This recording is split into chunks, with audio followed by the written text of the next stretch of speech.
হ্যাঁ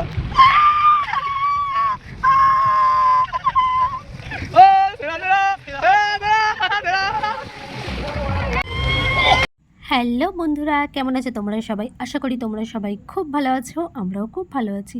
তো এই ব্লগটা দিতে দিতে আমার অনেক দিন সময় লেগে গেল, জানো তো। কবে থেকে ভাবছি যে ব্লগটা আপলোড করব, কিন্তু কোনো না কোনো কারণে হচ্ছিলই না।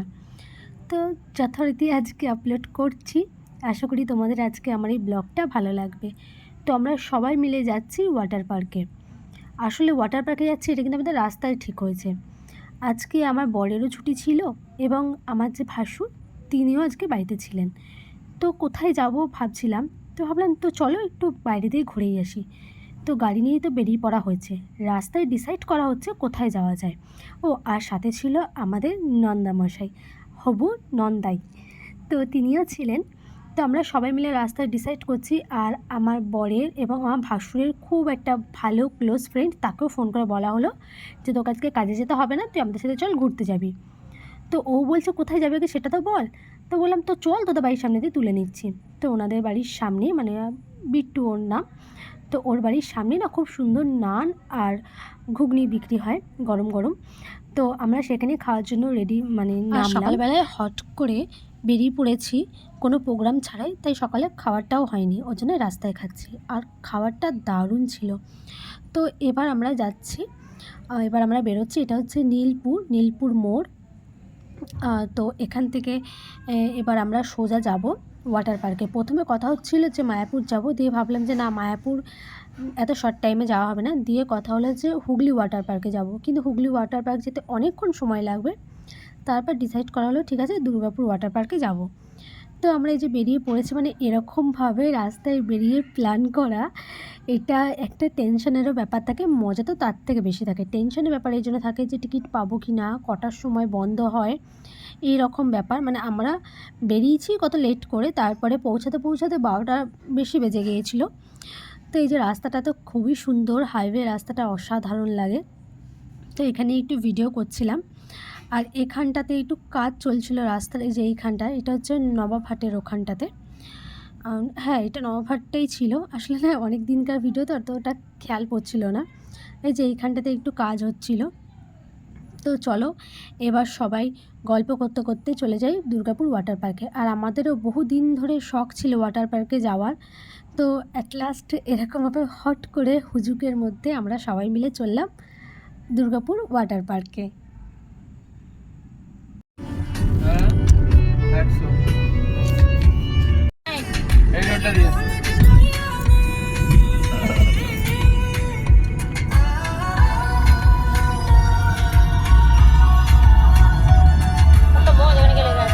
বাবু এটা একটা হচ্ছে এয়ারপোর্টের ক্যাম্প, ঠিক আছে?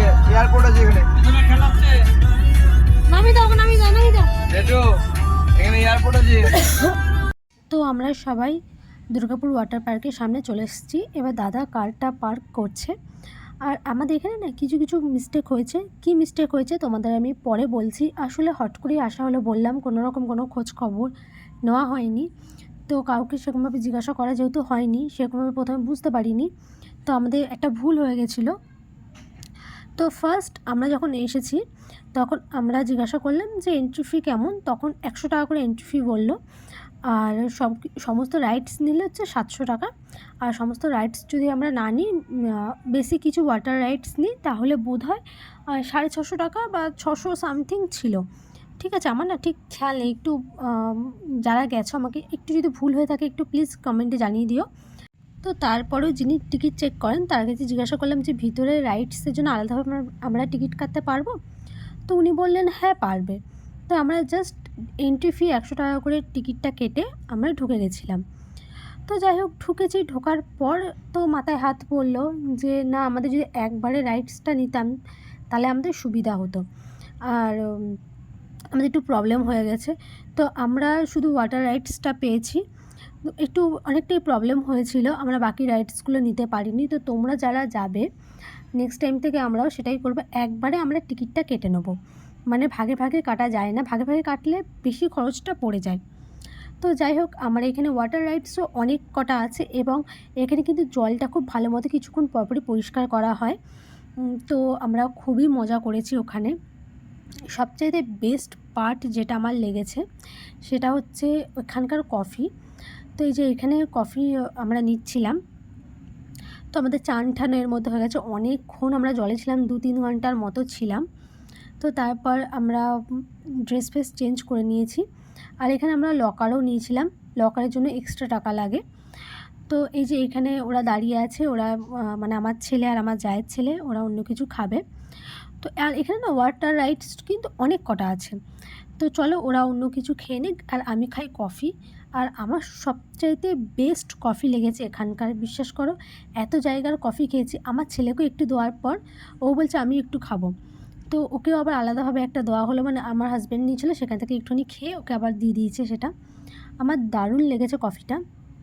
এখানে কফিগুলো বোধহয় 30 টাকা করে নিয়েছিল, আমার ঠিক খেয়াল নেই, ওরকমই নিয়েছিল 30 না হলে 40 টাকা, 40 টাকা না, আই থিঙ্ক 30 টাকাই নিয়েছিল। তো চলো আমি এখন একটু কফিটা এনজয় করি, তারপরে বেরিয়ে পড়বো।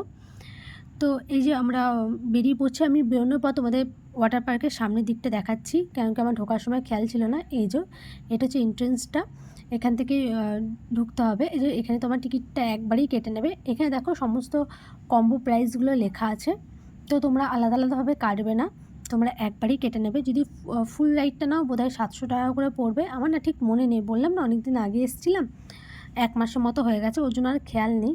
তো চলো এখান থেকে বেরিয়ে যাই, বেরিয়ে গাড়িটা নিই, তারপরে আবার বর্ধমান চলে যাই। তো এখানে না আরও কিছু জায়গা রয়েছে দেখবার, তো সেগুলো আর এবছর বলছি, এবার আর দেখা হলো না। তো চলো, আর এখানে দেখতে পাচ্ছি ফুচকার দোকানে প্রচুর ভিড়। তো সবাই বলছে তো চলো আগে ফুচকা খাই তারপরে যাব। তো আমরা এখানে ফুচকা খাচ্ছিলাম, কিন্তু সত্যি কথা বলতে আমার মনে হয় যে বর্ধমানের ফুচকাই হচ্ছে বেস্ট ফুচকা। খেয়েছি, খুব একটা ভালো লাগেনি আমাদের ফুচকাটা খেয়ে, এর থেকে আমাদের ওখানকার ফুচকাই ভালো। তো চলো ফুচকা টুচকা খেয়ে নিই, খেয়ে তারপরে চলে যাই। আর এটা হচ্ছে সৃজনীর সামনেই আমরা ফুচকা খাচ্ছিলাম। তো ফুচকা খেয়ে আমরা বেরিয়ে পড়লাম এবং রাস্তার মধ্যে কোনো একটা হোটেল দেখে আমরা নেমে খেয়ে নেবো, তার কারণ হচ্ছে অনেক বেলা হয়ে গেছিলো, 4:30-5টা বেজে গিয়েছিলো। তো সবাই ডিসাইড করলাম যে কোথায় খাওয়া যায়। তো আমার বর বলল তো চলো, অনেক দিন পাঞ্জাবি ধাবায় খাওয়া হয়নি, তো সেখানেই খেয়ে নিই। তো সবাই রাজি হয়ে গেল এক কথায়। তো এর জন্য আমরা পাঞ্জাবি ধাবায় এসে থামলাম এবং এখানে খাবো। আর পাঞ্জাবি ধাবার সামনেখানটা না অনেকটা চেঞ্জ হয়েছে, মানে ঘিরে দিয়েছে, জায়গাটা পুরো ফাঁকা ছিল আগে, আর এখন জায়গাটা ঘিরে দিয়েছে। বাইরেটা বেশ ছাউনি টাইপের করা ছিল, আগে বাইরেটা ছাউনি ঠাউনি কিছু ছিল না। তো বাইরে সবাই মিলে গল্প করছে। তো এবার আমরা ভিতরে যাব। তো চলো, এবং আমরা আজকে নিয়েছিলাম হচ্ছে রুটি, তড়কা আর চিকেন কষা। এই যে এখানে তড়কা চিকেন কষা তো দারুণ হয়, আমার দারুণ লাগে খেতে। তো চলো এবার তাড়াতাড়ি করে খেয়ে নিই, খুব খিদে লেগেছে, সববার খিদে লেগেছে, অনেকটা বেলা হয়ে গেছে না, বেরোতেও দেরি হয়ে গেছে। তারপরে ওখানে খাওয়ার পর তো ওয়াটার পার্কে খুব লাফালাফি করা হয়েছে, সেইভাবে কোনো কিছু খাওয়া হয়নি। তো আমি এখানে খাচ্ছি আর ওখানে আমার ছেলেকে তো তার পাপাই খাওয়াচ্ছে, মানে টুবাই খাওয়াচ্ছে। আমি প্রথমেই বলি যে আমার কোনো টেনশানই নেই।